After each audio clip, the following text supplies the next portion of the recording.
ठाणे महापालिकेचा पुढील लोकशाही दिन सोमवारी 3 ऑगस्ट रोजी आयोजित करण्यात आला आहे. नागरिकांनी ऑगस्ट महिन्याच्या लोकशाही दिनाच्या 15 दिवस आधी म्हणजे 20 जुलै 2026 पर्यंत त्यांचे अर्ज, निवेदनं पालिका भवन, नागरी सुविधा केंद्र इथे 2 प्रतीत सादर करावेत.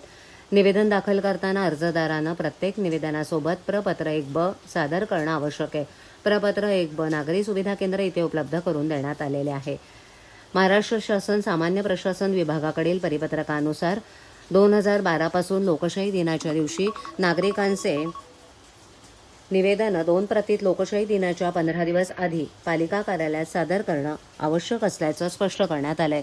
मुख्यालयातील लोकशाही दिनामध्ये परिमंडळ लोकशाही दिनात ज्या नागरिकांनी आपली निवेदनं सादर केलेली आहेत तसंच ज्या निवेदनावर 1 महिन्यापर्यंत कोणतीही कार्यवाही झालेली नाही अशाच निवेदनांचा स्वीकार करण्यात येईल. नागरिकांनी पालिका मुख्यालयातील लोकशाही दिनामध्ये निवेदन सादर करताना परिमंडळ लोकशाही दिनामध्ये मिळालेला टोकन क्रमांक नमूद करणं आवश्यक आहे.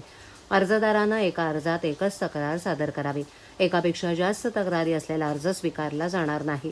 त्याचप्रमाणे आस्थापनाविषयक विविध न्यायालयांमध्ये लोकायुक्तांकडे प्रलंबित असलेल्या प्रकरणांच्या तक्रारी, माहिती अधिकार कक्षेत येणारी प्रकरणं तसंच राजकीय पक्षाच्या, नगरसेवकाच्या, संस्थेच्या लेटरहेडवरील अर्ज अंतिम उत्तर दिलेलं आहे किंवा देण्यात येणार आहे अशा प्रकरणी केलेला अर्ज तक्रार वैयक्तिक स्वरूपाची नसेल तर असे अर्ज स्वीकारले जाणार नाही त्याची नोंद घ्यावी.